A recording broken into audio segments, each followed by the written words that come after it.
رشتہ داری کی اہمیت پر اگر ہم قرآن کریم کو دیکھتے ہیں تو رشتہ داری توڑنے والوں کے بارے میں اللہ رب العزت کا بڑا سخت حکم،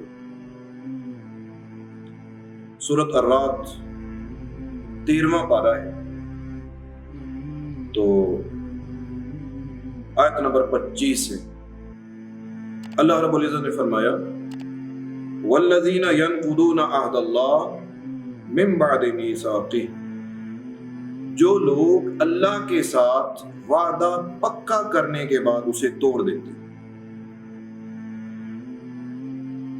پھر فرمایا وَيَقْطَعُونَ مَا أَمَرَ اللَّهُ بِهِ أَن يُوصَلَ، اور جو لوگ اسے کاٹتے ہیں جس کے جوڑنے کا اللہ تعالیٰ نے حکم دیا۔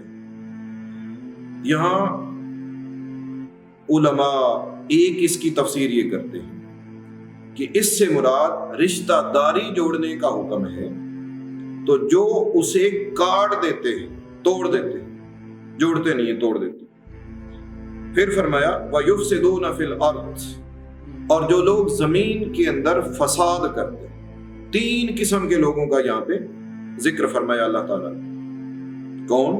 ایک وہ جو اللہ کے ساتھ وعدہ پکا کر کے اسے توڑ دیتے ہیں، دوسرے وہ جو رشتہ داروں کے ساتھ رشتہ داری جوڑنے کی بجائے توڑتے ہیں، اور تیسرے وہ جو زمین میں فساد کرتے ہیں۔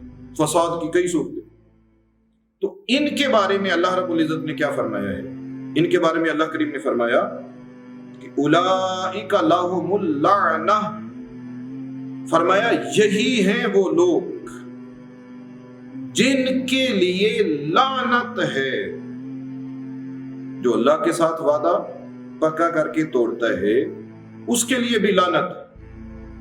اللہ نے جس کے ملانے کا حکم دیا ہے یعنی رشتہ داری، جو اسے توڑتا ہے کاٹتا ہے اس کے لیے بھی لعنت، اور جو زمین میں فساد کرتا ہے اس کے لیے بھی لعنت ہے۔ اور پھر فرمایا وَلَهُمْ سُوءُ الدَّارِ، اور ان کا برا گھر ہے۔ برا گھر ہے کا مطلب کیا ہے؟ اس کا مطلب یہ ہے کہ آخرت کا جو ان کا گھر ہے آخرت میں، تو وہ ان کا گھر جہنم ہے، وہ جہنمی لوگ ہیں، ان کا گھر برا ہے۔ تو اس قرآن کریم کی آیت نے بتایا کہ بات تو ہم رشتہ داری کی اہمیت پر کر رہے ہیں نا، تو قرآن کریم کی اس آیت نے بتایا ہے کہ رشتہ داروں کے ساتھ رشتہ داری توڑنے والا، کاٹنے والا شخص ایسا ہے کہ اس کے لیے لعنت بھی ہے۔ لعنت کا مطلب ہوتا ہے رحمت الہی سے دوری، یعنی وہ اللہ تعالیٰ کی رحمت سے دور ہو گیا، وہ رحمت الہی سے محروم ہو گیا، اور اس کا آخرت کا گھر جو ہے وہ بھی برا ہے، یعنی وہ شخص جہنمی بھی ہو چکا ہے یہ کام کر کے۔ اور دوستان محترم، اس مسئلہ کی نزاکت اور اہمیت کو سمجھنے کی کوشش کریں، یہ کتنا اہم مسئلہ ہے۔ اور دوسری جگہ 26واں پارہ سورہ محمد، اس میں بھی اللہ رب العزت نے اسی قسم کا مضمون بیان فرمایا ہے، وہ بھی میں آپ کی بارگاہ میں پیش کرتا ہوں۔ اللہ کریم نے فرمایا فَهَلْ عَصَيْتُمْ إِن تَوَلَّيْتُمْ أَن تُفْسِدُوا فِي الْأَرْضِ وَتُقَطِّعُوا أَرْحَامَكُمْ۔ اللہ کریم نے فرمایا ہو سکتا ہے تم میں سے کوئی شخص زمین میں اس کو کوئی منصب مل جائے، کوئی عہدہ مل جائے، تو اس کو حکومت مل جائے، تو اس وجہ سے وہ کیا کرے؟ فرمایا ان تفسدوا فی الارض، اس عہدے کی وجہ سے، اس منصب کی وجہ سے، حکمرانی کی وجہ سے وہ بندہ زمین میں فساد کرے۔ اور آپ کو معلوم کہ جس کو کوئی منصب مل جاتا ہے، وہ ایم پی ہو، ایم ایل اے ہو، وہ کوئی وزیر ہو، مشیر ہو، وہ بادشاہ ہو، تو ان کے لیے فساد کرنا بڑا آسان ہو جاتا ہے۔ وہ جس کو چاہے تھپڑ مار دے، جس کو چاہے گالی دے لیں، جس کو چاہے پکڑ کے جیل میں ڈال دیں، جس کو چاہے جو مرضی کر لیں۔ روزانہ ہم دیکھ رہے ہیں اپنے ارد گرد۔ تو اللہ کریم نے فرمایا ان تفسدوا فی الارض، تو اس عہدے کی بنیاد پر تم زمین میں فساد کرو، ایسا ہو سکتا ہے۔ وتقطعوا ارحامکم، اور اس عہدے کی بنیاد پر تم اپنی رشتہ داری کو توڑو، یہ بھی ہو سکتا ہے۔ تو اگر تم ایسا کرو تو اللہ کریم نے فرمایا اولئک الذین لعنہم اللہ، یہی ہیں وہ بد نصیب لوگ جن پر اللہ نے لعنت کی ہے، جن پر اللہ نے لعنت کی۔ اللہ اکبر، جس پر اللہ نے لعنت کر دی ہے، یعنی اپنی رحمت سے دور کر دیا ہے، اس کو اب رحمت کے قریب کرنے والا کوئی نہیں۔ تو پھر فرمایا فَأَصَمَّهُمْ، اللہ تعالیٰ نے انہیں بہرا کر دیا ہے، بہرا یعنی وہ سارے زمانے کی باتیں سننے کے باوجود، وہ سب کچھ سننے کے باوجود اللہ رب العزت فرما رہا ہے وہ بہرا ہے۔ پھر فرمایا وَأَعْمَى أَبْصَارَهُمْ، اللہ نے ان کی آنکھوں کو اندھا کر دیا ہے۔ اب وہ سب کچھ دیکھتے ہیں لیکن وہ اندھے ہیں، قرآن کہہ رہا ہے وہ اندھے ہیں۔ وہ کیسے بہرے ہیں، وہ کیسے اندھے ہیں؟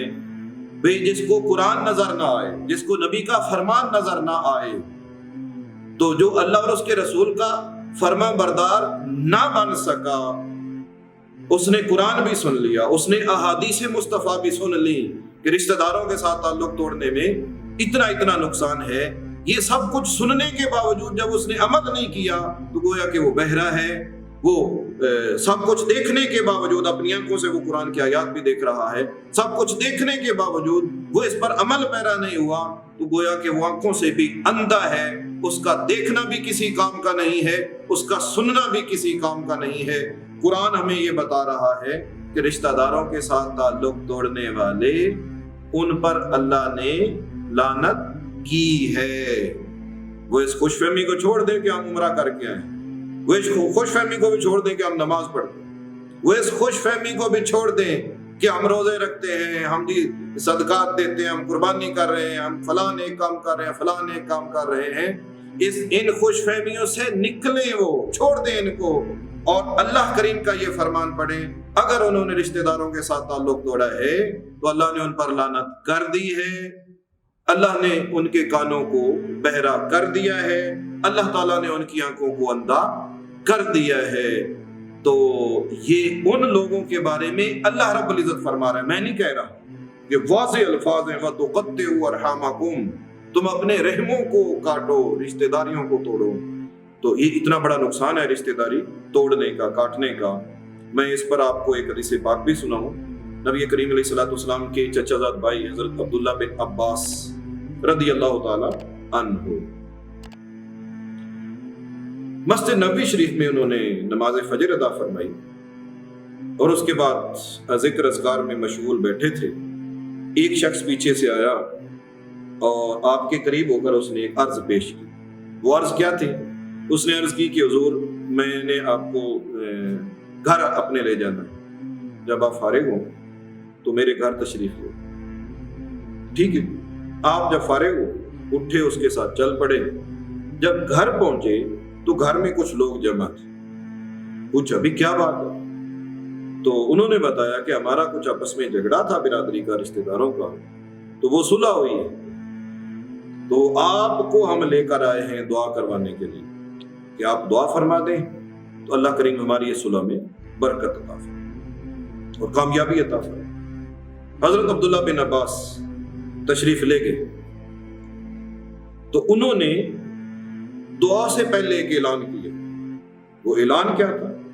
اعلان یہ تھا کہ جتنے لوگ بھی موجود ہو، اگر تم میں سے کسی نے کسی رشتہ دار کے ساتھ تعلق توڑا ہوا ہے تو وہ نکل جائے۔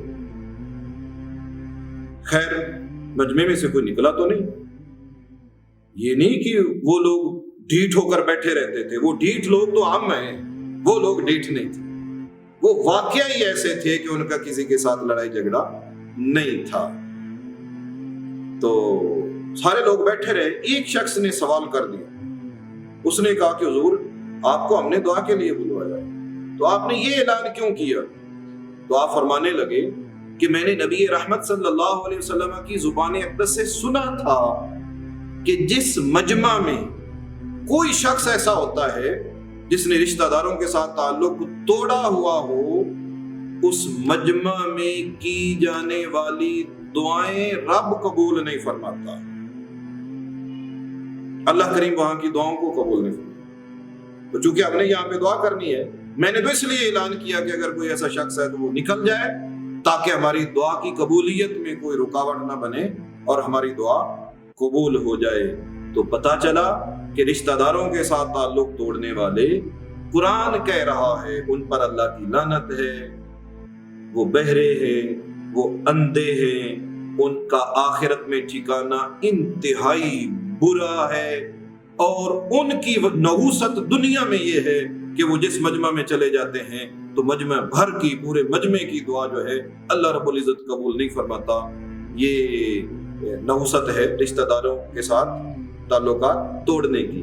تو آؤ ہم بھی یہ عہد کریں اور اس طرف ہم آئیں کہ ہم قرآن کریم کے اس حکم پر عمل کریں، اور تعلقات اگر ہم نے توڑے ہوئے ہیں تو ان کو ہم معذرت کر کے، معافی مانگ کے جوڑنے کی کوشش کریں، اور حدیث پاک جو میں نے سنائی ہے اس کی طرف بھی آئیں، اور اپنی دعا اور لوگوں کی دعا کی قبولیت میں رکاوٹ کا ذریعہ اور سبب نہ بنے۔